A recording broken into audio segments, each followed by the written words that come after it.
بات تو ساری یہاں سے بگڑی ہے کہ اگر مسلمان یہ کہتا رہے کہ ہم مظلوم ہیں تو اللہ کی مدد نہیں آئے گی. ہاں جس دن مسلمان یہ کہہ دے کہ میں ظالم ہوں، میں کیا یقین سے کہتا ہوں اسی دن اللہ کی مدد آ جائے گی. اسے میرے دوستوں عزیزوں، نماز کو لازم پکڑ لو، نماز کو لازم پکڑ لو. کسی عمل کا نہ ہونا کفر نہیں ہے سوائے نماز کے چھوڑنے کے. کہ نماز کا چھوڑنا، نماز کو ہلکا سمجھنا کفر ہے. کہ کفر اسلام کے درمیان فرق ہی نماز کا ہے. یہ ہمارے دلوں میں اس کی اہمیت اتنی ہی آئے گی جتنا اللہ کے وعدوں کا یقین آئے گا. خوب سمجھ لینا کہ تعلیم کے حلقے اللہ کے وعدوں کے یقین کو دلوں میں تازہ کرنے کے لیے، تعلیم کے حلقے اللہ کے وعدوں کے یقین کو دلوں میں تازہ کرنے کے لیے ہے. تعلیم بطور تعلیم نہیں ہے، کتاب پڑھنا کتاب پڑھنے کے لیے نہیں ہے. ہمارے کتاب پڑھنے والے بھی اور تانی بیٹھ کر سننے والے بھی سب یہ بیٹھے رہتے ہیں کہ ہاں کیا کریں، یہ تبلیغ کا ایک کام ہے جسے میں نکلے ہیں، کتنی دیر اس میں بیٹھنا ہے، جب یہ ختم ہو جائے گی کام ختم ہو جائے گا. نہیں میرے دوستو عزیزوں، تعلیم کا مقصد ہے دلوں میں اللہ کے وعدوں کے یقین کو تازہ کرنا اور دلوں سے تعلیم کے ذریعے شکلوں کا اسباب کا یقین نکالنا. یہ تعلیم کا حلقہ ہی ایمان کا حلقہ ہے. ایمان کا حلقہ ہی تعلیم کا حلقہ ہے. صحابہ کے زمانے میں یہی ایمان کا حلقہ تھا جو تعلیم کا حلقہ ہے کہ اس میں اللہ کے وعدے اور ان وعدوں پر، یہ وعدے کے اعمال پر ہیں، یہ وعدے بیان کیے جاتے تھے اور یہ اعمال بیان کیے جاتے تھے. صرف صحابہ کے تعلیم کے حلقوں میں، ہماری تعلیم کے حلقوں میں صرف کتاب کا ہونے کا فرق ہے کہ اب پڑھ کے سنائے جاتے ہیں، اس زمانے میں کتاب کے بغیر سنائے جاتے تھے. تعلیم کا موضوع ہے اور اس کا مقصد ہے اللہ کے وعدوں کا یقین دلوں میں تازہ ہونا. اس لیے تعلیم میں تعلیم کرنے والے کا جذبہ یہ ہو کہ میں سننے والوں کو اس یقین پر لانا چاہتا ہوں، اور تعلیم کرنے والے کا جذبہ یہ ہو کہ میں اپنے دل میں ان وعدوں کا یقین اتارنا چاہتا ہوں. شکلوں کے انکار کے ساتھ تعلیم میں بیٹھا کرو کہ ہم سارے اسباب کا یقین دلوں سے نکالنے اور اللہ کے وعدوں کا یقین دلوں میں تازہ کرنے کے لیے تعلیم کے میں بیٹھے ہیں. گشت بھی تعلیمی گشت اسی مقصد سے کیا کرو کہ ہمارا گشت کرنا لوگوں پر معاشی نقشوں سے نکالنا ہے تاکہ مسجد میں تعلیم لوگوں میں بیٹھ کر دلوں سے شکلوں کا یقین نکلے. ہمارا تعلیمی گشت کا مقصد یہ ہے. ابھی تو ہم سب اس پر ہے کہ ان کو شوق پیدا کرنے کے لیے تعلیم ہے، تو جنہیں شوق ہو گیا عمل کا وہ تعلیم میں نہیں بیٹھتے. جو عمل کرنے والے ہیں وہ تعلیم کو سمجھتے ہیں، تعلیم تو ان کے لیے جو عمل نہیں کرتے ہے. کیسے ہو سکتا ہے؟ صحابہ 100% عمل پر جمنے والے، اللہ کے نبی کے ہر اشارے کو پورا کرنے والے، ضرور کی بیٹھتے تعلیم کے حلقوں میں. اس سے معلوم ہوتا ہے کہ تعلیم حلقوں میں بیٹھنا صرف عمل پر لانے کے لیے نہیں ہے، بلکہ عمل کرنے والوں کو ضرورت اس کی ہے کہ صبح شام شکلوں کا یقین دلوں سے نکالنے اور اللہ کے وعدوں کا یقین دلوں میں پیدا کرنے کے لیے تعلیم حلقوں میں بیٹھیں. یہ سب یاد رکھیں کہ صبح کی تعلیم میں اللہ کے راستے میں نکل کر تینوں عمل ہوں گے. بعض جماعتیں غلطی یہ کر رہی ہیں کہ دونوں وقت تینوں اعمال کرتی ہیں، اس لیے آپس میں سیکھنے سکھانے کا وقت نہیں ملتا. 3 اعمال: قرآن کی تصحیح کا حلقہ، قرآن کو صحیح کرنے کا حلقہ، کتابی تعلیم سے صفات کا مذاکرہ. یہ 3 اعمال یہ ایک وقت میں ہوں گے. صرف صبح انہیں کر لو، اور اس کا طریقہ یہ ہوگا کہ سب سے پہلے قرآن کے حلقے لگاؤ.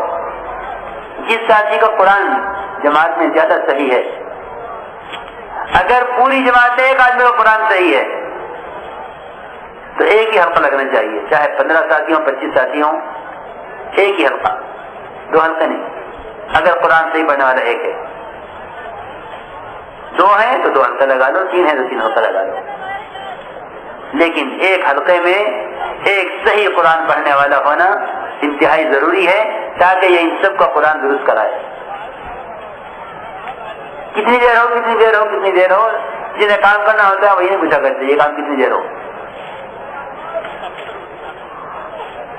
ان کا ایک ایک سورت، پوری سورت نہیں یاد کر سکتے، چند چند آیتیں سورتوں کی ان کو یاد کرائی جائے اور صحیح کرائی جائے۔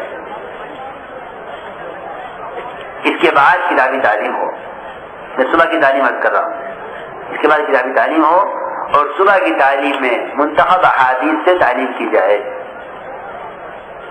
صبح کی تعلیم میں منتخب احادیث سے تعلیم کی جائے اور اس کے بعد 6 صفات کا مذاکرہ ہو۔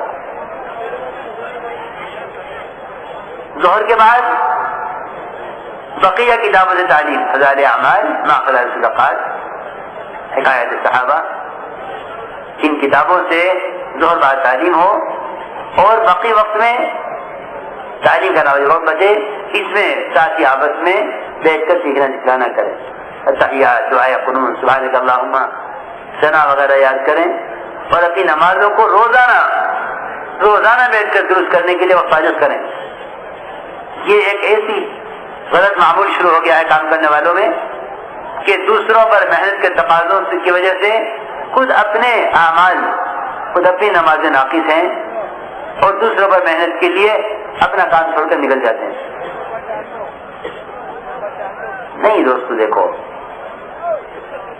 اپنی ذات سے اپنی نمازوں پر پوری محنت کرتے ہوئے اس میں کوئی شک نہیں کہ ہر فرد امت کو دعوت دینی ہے اور ہر ایک کو ان اعمال پر لانا ہے، اس میں کوئی شک نہیں ہے، لیکن اپنی ذات سے اپنے ساتھ پر محنت کرنا یہ سب سے پہلا تقاضا ہے۔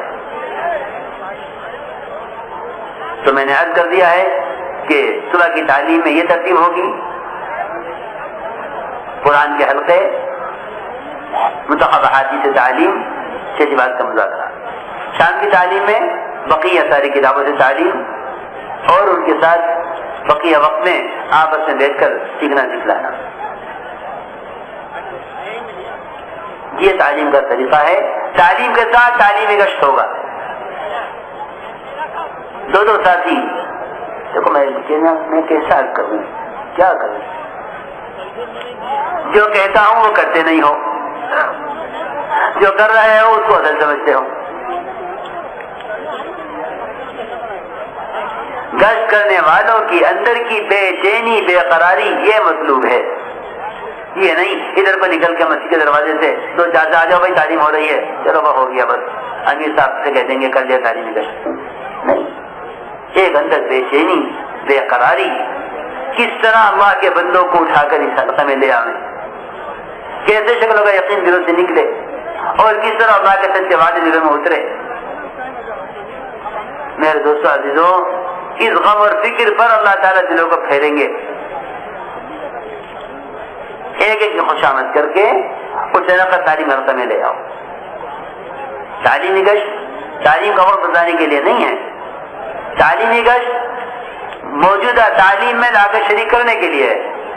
تعلیمی گشت نہیں ہے کہ آپ ان کو تعلیم کا وقت بتانے کے واسطے جا رہے ہیں کہ تعلیم ہوتی ہے مسجد میں آپ آئیے گا، نہیں، تعلیمی گشت تو نقد تعلیم کا حلقہ میں لانے کے لیے ہے۔